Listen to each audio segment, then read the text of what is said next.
Welcome back. ಇನ್ನು ಮಹದೇವ್ ಪ್ರಸಾದ್ ಇನ್ನಿಲ್ಲ ಅನ್ನುವಂತಹ ಸುದ್ದಿ ಬಂದ ನಂತರ ಬೆಂಗಳೂರಿನ ಮಹದೇವ್ ಪ್ರಸಾದ್ ಅವರ ನಿವಾಸದ ಬಳಿ ಜನಸಂದಣಿ ಶುರುವಾಗುತ್ತೆ. ಜನರು ಬರೋದಕ್ಕೆ ಶುರು ಮಾಡ್ತಾರೆ. ಸಾಕಷ್ಟು ಜನ ಬಂದು ವಿಚಾರ ಮಾಡ್ಕೊಂಡು ಹೋಗ್ತಾರೆ. ಅಲ್ಲಿಂದ ನಮ್ಮ ಪ್ರತಿನಿಧಿ ಶ್ರೀನಿವಾಸ್ ಒಂದು ವಾಕ್ಥ್ರೂ ಮಾಡಿದ್ದಾರೆ, ಬನ್ನಿ ನೋಡೋಣ. ಸಚಿವ ಮಹದೇವ್ ಪ್ರಸಾದ್ ಅವರ ಅಕಾಲಿಕ ನಿಧನ ಅವರ ಸಿಬ್ಬಂದಿಗಳು, ಅವರ ಜೊತೆ ಇದ್ದಂತಹ ಸಿಬ್ಬಂದಿಗಳು ಕೂಡ ಶಾಕನ್ನು ನೀಡಿದೆ. 7 ಮಿನಿಸ್ಟರ್ ಕ್ವಾರ್ಟರ್ಸ್ನಲ್ಲಿರುವಂತಹ ಮಹದೇವ್ ಪ್ರಸಾದ್ ಅವರ ಅಧಿಕೃತ ನಿವಾಸ ಶೋಕಗಟ್ಟಿದ ವಾತಾವರಣದಲ್ಲಿದೆ. ನಾವೀಗ ಆ ನಿವಾಸದಲ್ಲಿದ್ದೇವೆ. ಇನ್ನು ಬೆಂಗಳೂರಿನಲ್ಲಿ ಇರಿದಂಥ ಸಂದರ್ಭದಲ್ಲಿ ಈ ಒಂದು ಸರ್ಕಾರಿ ಮನೆಯಲ್ಲಿ ಬಂದಿರ್ತಿದ್ರು. ಅವರ ಅಕಾಲಿಕ ನಿಧನದಿಂದಾಗಿ ಅವರ ಸಿಬ್ಬಂದಿಗಳು ಏನು ಅವರ ಒಂದು ಭಾವಚಿತ್ರಕ್ಕೆ ಫೋಟೋವನ್ನು ಸಲ್ಲಿಸುವ ಮೂಲಕ ಅವರಿಗೆ ಶ್ರದ್ಧಾಂಜಲಿಯನ್ನು ಸಲ್ಲಿಸಿದ್ದಾರೆ. ಇವತ್ತು ಬೆಳಗ್ಗೆ ಅವರಿಗೆ ಏನು ಅವರ ಸ್ನೇಹಿತರು ಫೋನಿನ ಮುಖಾಂತರ ಮಹದೇವ್ ಪ್ರಸಾದ್ ಅವರವರು ನಿಧನ ಆದಂತಹ ವಿಚಾರವನ್ನು ತಿಳಿಸಿದ್ದಾರೆ. ಆಗಿಂದ ಅವರ ಒಂದು ಶೋಕಗಟ್ಟಿದ ವಾತಾವರಣ ಅವರ ಸಿಬ್ಬಂದಿಗಳಿಗೆ ಮತ್ತೆ ಅವರ ಜೊತೆ ಇಲ್ಲಿದ್ದಂತಹವರಿಗೆ. ಸೊ ಭಾನುವಾರ ಸಂಜೆ ಅವರು ಏನು ಇಲ್ಲಿಂದ ತೆರಳಿದ್ರು, ಈ ಒಂದು ನಿವಾಸದಿಂದ ತೆರಳಿದ್ದು. ಸೊ ಇದು ಅವರ ಒಂದು ಭಾವಚಿತ್ರಕ್ಕೆ ಫೋಟೋ ಸಲ್ಲಿಸೋದಾದ್ರೆ ಅವರ ಚೇಂಬರ್ ಕೂಡ ಮಹದೇವ್ ಪ್ರಸಾದ್ ಅವರು ಯಾರಾದ್ರೂ ಇಲ್ಲಿಗೆ ಬಂದಂತಹ ಸಂದರ್ಭದಲ್ಲಿ ಅಂದ್ರೆ ಅವರನ್ನ ಭೇಟಿಯಾಗಬೇಕಾದಂತಹ ಸಂದರ್ಭದಲ್ಲಿ ಈ ಒಂದು ಚೇಂಬರ್ನಲ್ಲಿ ಅವರು ಸಾರ್ವಜನಿಕರನ್ನ ಭೇಟಿ ಆಗ್ತಿದ್ರು. ಈಗ ಆ ಚೇಂಬರ್ ಕೂಡ ಖಾಲಿ ಆಗ್ತಿರುವಂತದ್ದು. ಮಹದೇವ್ ಪ್ರಸಾದ್ ಅವರು ಕೂತ್ಕೊಳ್ತಿದ್ದಂತಹ ಚೇರ್ ಅನ್ನ ನೀವು ನೋಡ್ತಾ ಇದ್ದೀರಾ. ಸೊ ಈ ಒಂದು ಅವರ ನಿಧನದಿಂದಾಗಿ ಸಂಪೂರ್ಣವಾಗಿ ನಾನು ಈಗಾಗಲೇ ಹೇಳಿದಾಗೆ ಅವರ ಆ ಒಂದು ನಿವಾಸ ಏನಿದೆ ಶೋಕದ ವಾತಾವರಣದಲ್ಲಿ ಮುಳುಗಿದೆ ಅಂತ ಹೇಳ್ಬೋದು. ಈಗ ನಮ್ಮ ಜೊತೆ ಮಹದೇವ್ ಪ್ರಸಾದ್ ಅವರ ನಿವಾಸದಲ್ಲಿ ಇದ್ದಂತಹ ಅವರ ಆಪ್ತ ಸಿಬ್ಬಂದಿಯವರಿದ್ದಾರೆ, ತುಂಬಾ ವರ್ಷಗಳಿಂದ ಅವ್ರ ಜೊತೆ ಇದ್ದಾರೆ. ಅವ್ರನ್ನ ಮಾತನಾಡ್ಸೋಣ. ಸರ್, ನಿಮಗೆ ಇವತ್ತು ಯಾವಾಗ ವಿಚಾರ ಗೊತ್ತಾಯ್ತು, ಏನ್ ಅನ್ಸುತ್ತೆ ಸರ್? ನಮಗೆ ಬಹಳ ದುಃಖ ಆಯ್ತು. ನಮಗೆ ಆ ಥರ ಅನ್ಕೊಂಡೇ ಇರಲಿಲ್ಲ ನಾವು ಈ ಥರ ಆಗುತ್ತೆ ಅಂತ. ಆದರೆ ಭಾಳ ಹೇಳಕ್ಕೆ ಆಗ್ತೇ ಇಲ್ಲ ನಮಗೆ. ಅವರು ಭಾಳ ಕಳಕಳಿಯಾಗಿದ್ರು ಅವರು, ಆಯ್ತಾ. ಅವರು ಒಂಥರ ಯಾರು ಬೇರೆ ಥರ ಅಂತಲ್ಲ, ಅವರು ಒಂಥರ ಸ್ವಾಭಾವಿಕ ಥರ, ಅವ್ರ ಥರ ಯಾರು ಈ ಥರ ಇಲ್ಲ ಗೊತ್ತಿಲ್ಲ. ಆದರೆ ನಮ್ಮ ಸಾಹೇಬರು ಮಾತ್ರ ಅವರು ಕಳಕಳಾಗಿ ಇದ್ರು. ಅಂದರೆ ಅವರ ಆರೋಗ್ಯವೇ ಹಂಗೆ ಇದ್ರು. ಅವರು ಆ ಥರ ಈ ಥರ ಅಂದ್ಕೊಂಡೇ ಇರಲಿಲ್ಲ ಈ ಥರ ಆಗುತ್ತೆ ಅಂತ ನಮಗೆ. ಆಯ್ತರ ಅವರು ತಿಂಡಿ ಆಗಲಿ ಊಟದಾಗಲಿ ಭಾಳ ಶಿಸ್ತಾಗಿ ಪಾಲಿಸ್ತಾ ಇದ್ರು. ಅವರು ಏನೇ ಇದಾದ್ರು ಒಂಥರ ಯಾರೇ ಆಗಲಿ ಬಂದರು ಒಂಥರ ಚೆನ್ನಾಗಿ ಮಾತಾಡಿಸ್ತಾ ಇದ್ರು. ಅವರು ಒಂಥರ ನಿಮ್ ಜೊತೆ ಹೆಂಗ್ ಪ್ರೀತಿ ವಿಶ್ವಾಸ, ಯಾಕಂದ್ರೆ ನೀವು ಅವ್ರ ಜೊತೆ ಆಪ್ತರಾಗಿದ್ದು, ಇಲ್ಲೇ ಇದ್ದವ್ರು ಅಂತ ಅವ್ರ ಕಷ್ಟ ಸುಖಗಳು ನಿಮ್ಗೆ ಗೊತ್ತಿರ್ತದೆ. ಯಾವಾಗಾದ್ರೂ ಏನಾದ್ರು ವಿಚಾರಗಳು ಬಂದಾಗ ಏನಾದ್ರು ಕೋಪ ಗೀಪ ಮಾಡ್ಕೊಂಡಿದ್ರೆ ಯಾವ ರೀತಿ ಮಾತಾಡ್ತಾರೆ? ಅಷ್ಟು ಕೋಪ ಏನಿಲ್ಲ, ಸಣ್ಣ ಪುಟ್ಟ ಬಂದೇ ಬರ್ತಿತ್ತೆ. ಆದ್ರೆ ಅವರು ಈ ತರ ಹೇಳಿದ್ರೆ ಒಂದು ಸಡನ್ ಅಲ್ಲಿ ಮತ್ತೆ ತಿರುಗಿ ಬಾಪ ಅಂತ ಕರಿತಾ ಇದ್ರು. ಅಷ್ಟು ಪ್ರೀತಿಯಿಂದ ನೋಡ್ಕೊಂತ ಇದ್ರು ನಮ್ಮನ್ನ. ಅವರು ಯಾವ ತರ ಸಿಟ್ಟು ಮಾಡಿದ್ರು, ಒಂಥರ ಬೇರೆ ತರ ಸಿಟ್ಟು ಹೊಡೆ ಆ ತರ ಯಾವತ್ತೂ ಇರ್ಲಿಲ್ಲ ಅವ್ರ ಹತ್ರ. ಯಾರೇ ಬಂದಿದ್ರು ಒಂಥರ ಸಿಟ್ಟು ಮಾಡಿದ್ರು ಮತ್ತೆ ತಿರ್ಗಿ ಅವರೇ ಕರಿತಾ ಇದ್ರು ಬಾಪ ಅಂತಂತ. ಬಹಳ ಚೆನ್ನಾಗಿ ನೋಡ್ಕೊಂತ ಇದ್ರು ಅವರು. ಆ ತರ ನಮಗೆ ಬಹಳ ದುಃಖ ಅನಿಸ್ತಾರೆ. ಸರಿ, ಹಬ್ಬದ ದಿನಗಳೆಲ್ಲ ನಿಮ್ ಬಟ್ಟೆ ಗಿಟ್ಟೆಲ್ಲ ಏನೇ ಕೊಡ್ತಾರೆ? ನಮಗೆ ಹಬ್ಬ ಬಂದ್ರೆ ಅವರು ಬಟ್ಟೆ ಆಗಲಿ ದುಡ್ಡು ಆಗಲಿ ಎಲ್ಲ ಕೊಡ್ತಾ ಇದ್ರು ಅವರು. ಆದ್ರೆ ಬಹಳ ಚೆನ್ನಾಗಿ ನೋಡ್ಕೊಂತ ಇದ್ರು. ಮಗ ಥರನೇ ಯಾರೇ ಬಂದ್ರು ಅವರು, ವಿಜಿಸ್ಟ್ ಆಗಲಿ ಏನೇ ಆಗಲಿ, ನಮ್ಮ ಇಲ್ಲಿ ಸಿಬ್ಬಂದಿ ಆಗಲಿ ಯಾರೇ ಇದಾದ್ರು ಬಹಳ ಚೆನ್ನಾಗಿ ನೋಡ್ಕೊಂತ ಇದ್ರು ಸರ್. ಯಾವಾಗ ಹೋಗಿದ್ರು ಅಂದ್ರೆ ಭಾನುವಾರ ಹೋಗಿದ್ರು ಅಂತ ಗೊತ್ತಿತ್ತು. ಇವತ್ತು ಬರ್ತಿದ್ರ ಇಲ್ಲಿಗೆ? ಹೌದು, ಇವತ್ತು ಇಲ್ಲೇ ಬರ್ತಾ ಇದ್ರು. ನಮ್ಗೆ ಹೇಳಿದ್ರು ಎಲ್ಲ ಹೋಗ್ಬೇಕಾದ್ರೆ ಹೇಳ್ತಾರೆ, ಇವತ್ತು ಬರ್ತೀವಿ ನಾವು, ಇವತ್ತು ಇಲ್ಲೇ ಇರ್ತೀವಿ, ಇವತ್ತು 2 ದಿವಸ ಇಷ್ಟು 3 ದಿವಸ ಆಗುತ್ತೆ ಇಲ್ಲೇ ಇರ್ತೀವಿ ಅಂತಂತ ಹೇಳ್ತಾ ಇದ್ರು. ನಮಗೆ ನಮ್ಮ ಸ್ಟಾಫ್ ಆಗಲಿ ಯಾರಿಗೂ ನಮಗೆ ಆಗಲಿ ಫಸ್ಟ್ ಹೇಳೋರು ಅವರು. ಈ ಥರ ಇವತ್ತು ಬಂದು ಇಲ್ಲೇ ಇದ್ದು ಇವತ್ತು ನಾಳೆ ನಾಡ್ದು 3 ದಿವಸ ಇಲ್ಲೇ ಇರೋರು, ಗುರುವಾರ ನಾವು ಮೈಸೂರಿಗೆ ಹೋಗ್ತೀವಿ ಅಂತ ಹೇಳ್ತಾ ಇದ್ರು. ಆದರೆ ಈ ಥರ ಸಡನ್ ಆಗಿ ಆಯ್ತು ಅಂದ್ರೆ ನಮ್ಗೆ ಭಾಳ ದುಃಖ ಆಯ್ತು ಸರ್. ಇದಿಷ್ಟು ಅವರ ಜೊತೆ ಇದ್ದಂತಹ ಆತ್ಮೀಯ ಸಿಬ್ಬಂದಿಗಳು ಹೇಳೋ ಮಾತು. ನಮ್ಮ ಯಜಮಾನನ್ನ ಕಳೆದುಕೊಂಡು ನಮಗೆ ದುಃಖ ಆಗಿದೆ. ಅವರ ಒಂದು ನಿಧನ ನಮಗೆ ತುಂಬಲಾರದ ನಷ್ಟ. ನಮ್ಮ ಜೊತೆ ಪ್ರೀತಿ ವಿಶ್ವಾಸದಿಂದ ನೆಟ್ಕೊಳ್ತಿದ್ರು, ಮಗನ ರೀತಿ ಕುಟುಂಬದ ಸದಸ್ಯರ ರೀತಿ ನಮ್ಮನ್ನ ನೋಡ್ಕೊಳ್ತಿದ್ರು ಅನ್ನೋ ಒಂದು ಮಾತುಗಳನ್ನ ಇಲ್ಲಿನ ಸಿಬ್ಬಂದಿಗಳು ಹೇಳ್ತಾರೆ. ಕ್ಯಾಮರಾಮನ್ ಮುನಿರಾಜು ಜೊತೆ ಶ್ರೀನಿವಾಸ್ ರಾವ್, ಪಬ್ಲಿಕ್ ಟಿವಿ, ಬೆಂಗಳೂರು.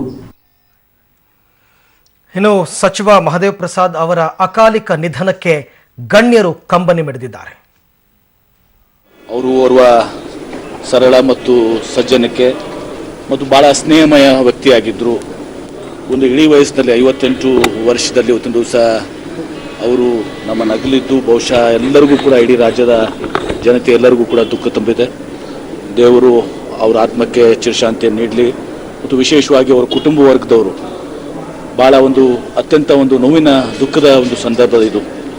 ಅವರಿಗೆ ಈ ದುಃಖವನ್ನು ಭರಿಸುವಂಥ ಶಕ್ತಿಯನ್ನು ದೇವರು ದಯಪಾಲಿಸಲಿ ಅಂತ ಹೇಳಿ ಸಂದರ್ಭದಲ್ಲಿ ಪ್ರಾರ್ಥನೆ ಮಾಡ್ತಾರೆ.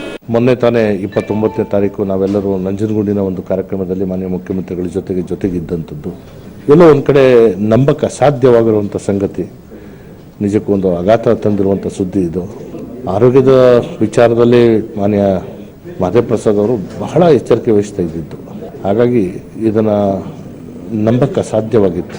ಎಲ್ಲದಕ್ಕಿಂತ ಮಿಗಿಲಾಗಿ ಮಹದೇವ್ ಪ್ರಸಾದ್ ಅವರು ಮತ್ತು ನಮ್ಮ ತಂದೆಯವರು ದಿವಂಗತ ಅಜಿತ್ ಸೇಠ್ ಅವರ ರಾಜಕೀಯ ಪೋಷಣೆ ನಮ್ಮ ತಂದೆಯವರಿಂದ ಆಗಿರೋದ್ರಿಂದ ರಾಜಕಾರಣಿ ಅನ್ನೋಕ್ಕಿಂತ ಒಂದು ಕುಟುಂಬದ ಸದಸ್ಯರಾಗಿ ನಾವು ಇದ್ದಂಥದ್ದು ನಿಜಕ್ಕೂ ಆಘಾತ ತಂದಿದೆ. ಉತ್ತರ ದೇಶ ಒಂದು ಆತ್ಮಕ್ಕೆ ಶಾಂತಿ ಕೋರುವಂಥ ಕೆಲಸ, ಮತ್ತು ಇದು ರಾಜಕಾರಣದಲ್ಲಿ ನಾವು ಅವ್ರಿಗೆ ಹತ್ತಿರದಿಂದ ಏನು ನೋಡಿದ್ದೀವಿ, ಕೇವಲ ಗುಂಡಲಪೇಟೆ ಕ್ಷೇತ್ರಕ್ಕೆ ಒಂದೇ ಅಲ್ಲ, ರಾಜ್ಯದ ರಾಜಕಾರಣಕ್ಕೆ ಒಂದು ತುಂಬಲಾರದ ನಷ್ಟ ಆಗಿದೆ ಅಂತ ನಾನು ಭಾವಿಸ್ತೀನಿ. Doctor H S Mahadev Prasad ಅವರು ನಮ್ಮನ್ನು ಆಗಲಿ ಹೋಗಿದ್ದಾರೆ. ಇದು ನಮಗೆ ಬಹಳ ತುಂಬಲಾರದಂಥ ನಷ್ಟ, ನಮ್ಮ ಸರ್ಕಾರಕ್ಕೆ, ನಮ್ಮ ಪಕ್ಷಕ್ಕೆ. ಬಹಳ ಸಹೃದಯರು, ಹೃದಯ ಶ್ರೀಮಂತಿಕೆ ಇದ್ದಂಥವರು, 5 ಬಾರಿ ನಿರಂತರವಾಗಿ ಗೆದ್ದಂಥ ಅನುಭವ ಇದ್ದಂಥವರು, ಮುತ್ಸದ್ದಿ ರಾಜಕಾರಣಿಯನ್ನು ನಾವು ಕಳ್ಕೊಂಡಿದ್ದೇವೆ. ಅವರ ಆತ್ಮಕ್ಕೆ ಶಾಂತಿ ಸಿಗಲಿ, ಅವರ ಕುಟುಂಬದವರಿಗೆ ಈ ನೋವನ್ನು ಭರಿಸುವ ಶಕ್ತಿ ಭಗವಂತ ಕೊಡಲಿ ಅಂತ ನಾನು ಆ ದೇವರಲ್ಲಿ ಪ್ರಾರ್ಥಿಸ್ತೇನೆ. ಭಾಳ ಈ ಸಮಾಚಾರ, ಈ ನ್ಯೂಸನ್ನು ಕೇಳಿ ಭಾಳ ಬೇಜಾರಾಗಿದೆ. ಕಾರಣ, ನನಗೆ ಮಹದೇವ್ ಪ್ರಸಾದ್ ಸಾಹೇಬ್ರವರು ನನಗೆ 2002ನೇ ಇಸ್ವಿಯಿಂದ ಪರಿಚಯ. ಮಾನ್ಯ MP ಪ್ರಕಾಶ್ ಸಾಹೇಬ್ರವರು ನನಗೆ ಆ ಸಂದರ್ಭದಲ್ಲಿ 2002-2003ನಲ್ಲಿ ಅವ್ರಿಗೆ ಬೈಪಾಸ್ ಆಗಿತ್ತು. ಆ ಸಂದರ್ಭದಲ್ಲಿ ಅವ್ರ ರೂಮಲ್ಲಿ ವಿಧಾನಸೌಧದಲ್ಲಿ ಭೇಟಿ ಆಗಕ್ಕೆ ಹೋಗಿರ್ತಕ್ಕಂಥದ್ದು, ಅಲ್ಲಿಂದ ನನಗೆ ಪರಿಚಯ. ಸುಮಾರು 14-15 ವರ್ಷದಿಂದ ನಾನು ಅವ್ರನ್ನ ಭಾಳ ಹತ್ತಿರದಿಂದ ಕಂಡಿದ್ದೀನಿ. ಎಲ್ಲದಕ್ಕಿಂತ ಒಂದು ರಾಜಕಾರಣಿಕಿನ ಜಾಸ್ತಿ ಒಬ್ಬ great human being, is one of the best human being I have come across. It's immense sad news that he is no more. We lost a good human being. So I hope that ದೇವರು ಭಗವಂತ ಅವ್ರ ಫ್ಯಾಮಿಲಿಗೆ ಇದನ್ನು ವಿಚಾರಣೆ ಮಾಡಲಿಕ್ಕೆ strength ಕೊಡ್ತಾರೆ ಅಂತೇಳಿ ನಾನು ಭಗವಂತನ ಪ್ರಾರ್ಥಿಸ್ತೇನೆ. ಮಹದೇವ್ ಪ್ರಸಾದ್ ರಾಜ್ಯ ಕಂಡಂಥ ಒಬ್ಬ ಸಭ್ಯ ಸಜ್ಜನ ರಾಜಕಾರಣಿ. ಪಕ್ಷ ಬೇರೆ, ಆದರೆ ವ್ಯಕ್ತಿಗತವಾಗಿ ಒಳ್ಳೆಯ ಸ್ನೇಹಶೀಲ ವ್ಯಕ್ತಿ. ಅದಕ್ಕಿಂತ ಮುಖ್ಯವಾಗಿ ನನಗೆ ಅವರು ಒಂದು ರೀತಿಯಲ್ಲಿ ನನ್ನ ಕುಟುಂಬದ ಭಾಗವಾಗಿದ್ದವರು. ಇತ್ತೀಚಿನ ದಿನಗಳಲ್ಲಿ ಅವರು ಕ್ರಿಯಾಶೀಲರಾಗಿದ್ದರಿಂದ ಅವರ ಆರೋಗ್ಯ ಸುಧಾರಣೆಯಾಗಿದೆ ಅಂತಲೇ ನಾವು ಭಾವಿಸಿದ್ವಿ. ಆದರೆ ವಿಧಿ ಇವತ್ತು ಅವ್ರನ್ನ ಕೊಂಡೊಯ್ದಿದೆ. ಹಾಗಾಗಿ ಒಬ್ಬ ಸಭ್ಯ ರಾಜಕಾರಣಿ ಇವತ್ತು ಕಣ್ಮರೆಯಾಗಿದ್ದಾರೆ. ಅವರ ಆತ್ಮಕ್ಕೆ ಶಾಂತಿ ಕೋರ್ತೀನಿ. ಇವತ್ತು ಮಹದೇವ್ ಪ್ರಸಾದ್ ಅವ್ರ ನಿಧನ, ಆಕಸ್ಮಿಕ ನಿಧನ ಎಲ್ಲರಿಗೂ ಆಘಾತನ ಉಂಟು ಮಾಡೈತಿ. ಯಾಕಂದರೆ ಇವತ್ತು ನಾವು ಯಾರೂ ಕಲ್ಪನೆ ಮಾಡಿರಕ್ಕಿಲ್ಲ. ಒಬ್ಬ ನಮ್ಮ ಜೊತೆ ಒಳ್ಳೆಯ ಕೆಲಸಗಾರರ ಜೊತೆಗೆ ಭಾಳ ಒಳ್ಳೆಯ ನಡೆಯಲುಳ್ಳಂಥವ್ರು, ಇಂಥ ಒಬ್ಬ ವ್ಯಕ್ತಿನ ಇವತ್ತು ನಾವು ಕಳ್ಕೊಂಡಿದ್ದು ಎಲ್ಲರಿಗೂ ಮನಸ್ಸಿಗೆ ಇವತ್ತು ತುಂಬ ಬೇಜಾರಾಗೈತಿ ಇವತ್ತು. ಯಾಕಂದ್ರೆ ಅವ್ರಿಗೆ ನಾವು ಯಾರೂ ಇನ್ನು ಕಲ್ಪನೂ ಊಹಿಸಾಕಿರಲ್ಲ. ಅಂಥ ಒಂದು ಇವತ್ತು ಬೆಳಗ್ಗೆ ಎದ್ದ ತಕ್ಷಣ ಇದನ್ನು ಕೇಳಿದಂಥ ಟೈಮ್ನಲ್ಲಿ ಎಲ್ಲರ ಮನಸ್ಸಿಗೆ ಕೂಡ ತುಂಬ ನೋವಾಗುವಂಥ ಸಂಗತಿ ಇವತ್ತಿದೆ. ಇವತ್ತು ಅವರೊಬ್ಬರ ಭಾಳ ವರ್ಷದ ಹಳೆ ಒಬ್ಬ ಮುಖಂಡರಾಗಿ ಸಾಕಷ್ಟು ಈ ಭಾಗದಲ್ಲಿ ಒಳ್ಳೊಳ್ಳೆ ಕೆಲಸಗಳನ್ನು ಮಾಡಿ ಇವತ್ತು ಸಮಾಜದ ಕೆಲಸದಲ್ಲಿ ಕೂಡ ಇವತ್ತು ಭಾಳ ಒಳ್ಳೊಳ್ಳೆ ಕೆಲಸಗಳನ್ನು ಕೂಡ ಸಮಾಜದ ಸಲುವಾಗಿ ಮಾಡಿದಂಥ ಒಬ್ಬ ವ್ಯಕ್ತಿನ ಇವತ್ತು ನಾವು ಕಳ್ಕೊಂಡೇವಿ. ಇವತ್ತು ಅವ್ರ ಆತ್ಮಕ್ಕೆ ಶಾಂತಿ ಸಿಗಲಿ, ಅವ್ರ ಮನೆತನವರು ಕೂಡ ಅದನ್ನು ಏನಾದಂಥ ನಷ್ಟವನ್ನು ಭರಿಸುವಂಥ ಶಕ್ತಿ ದೇವ್ರು ಕೊಡಲಿ ಅಂತ ಹೇಳಿ.